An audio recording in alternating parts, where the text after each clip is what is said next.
Hey guys, welcome back to the channel where we take awesome out of the box. My name is Jamie, and in this video we're going to be talking about the PLDT Home Wi-Fi prepaid kit that's gotten a bit of an upgrade since you last saw it on this channel. Also, they're running a pretty sweet promo for this until March 31. So if you see that part of the box that says 1,495, kalimutan nyo muna yan guys, kasi as of right now, again until March 31, it's less than 1,000 pesos or 995 to be exact. So medyo mas mura pa siya kaysa offering ng competition. Also guys, during this promo period, doble din ang data allocation para sa FamLoad promos. So again, you can watch more videos from your favorite YouTubers. Hopefully, kasama kami doon. You can play more games like Mobile Legends or Marvel Super War. And then, kung kailangan na medyo magsariso ng konti, mas madami pa kayong research na magagawa. It's also easier to load your prepaid kit since there's a lot more ways to do it. Right now, you can do it via 7-Eleven kung online yung mga kiosk nila. You can do it via your sari-sari store, put it in yung pasa-load, or my favorite way is doing it via PayMaya para extra convenient. Of course, before we continue guys and show you what it's capable of, let's show you what comes inside the box of the PLDT Home Wi-Fi prepaid kit first. So first, you have the new modem, and I have to say guys, compared to the previous one, ang linis niyang tignan. Of course, dahil white siya, that has something to do with it, pero it also looks more modern. Anyway, aside from that, you have the SIM, pero pre-installed na siya guys out of the box. You also have an Ethernet cable in case gusto nyo naka-hardwire kayo sa PC or laptop nyo. You also have the power adapter, and last but not least is the documentation. And that's about it.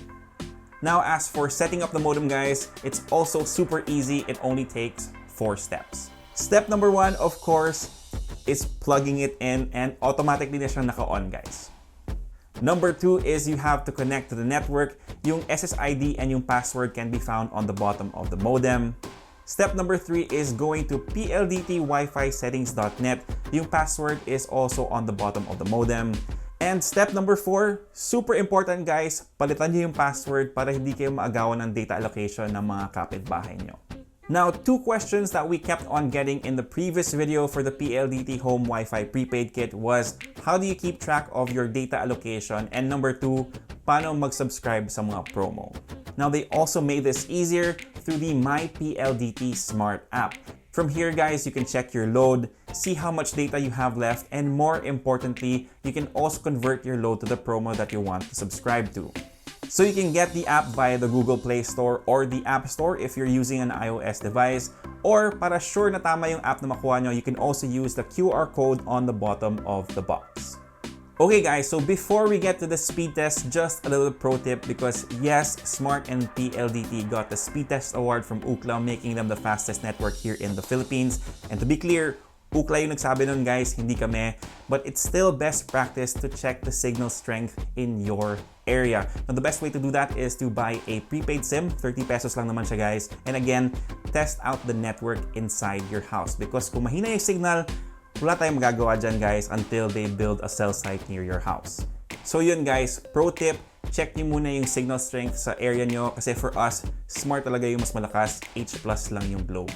Okay, so without further ado, finally, let's do a speed test. Actually, we're doing 2 speed tests. The first one is using fast.com.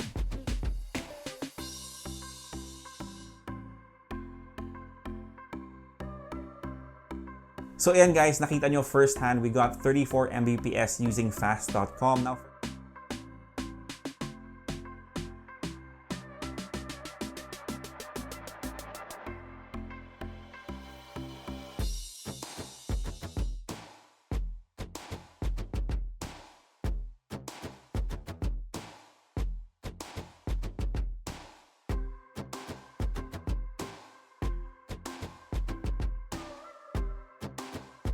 so there are the results, not bad. It's less than 30, pero you can also see the upload speeds at 19 Mbps.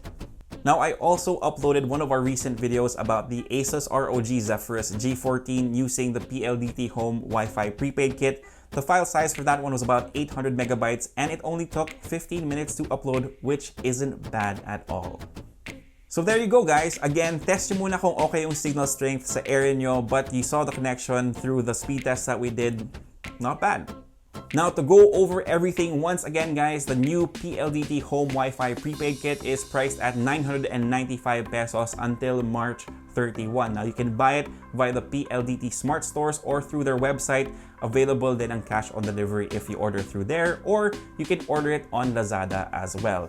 Now for the FAMLoad promos, double ang data allocation for this promo period. So if I were you, I would check it out. And that's pretty much it guys. Thank you for spending a couple of minutes with me. If you like this video, give us a thumbs up, sub to the channel, and hit that notification bell so you don't miss out on any of our content. If you have any questions, leave them down below and I'll try to get to them as soon as I can. For all the latest tech news and gadget reviews, head to unbox.ph. Plus, follow us on Facebook and on Instagram. My name is Jamie. Peace, God bless, and I'll see you guys next time.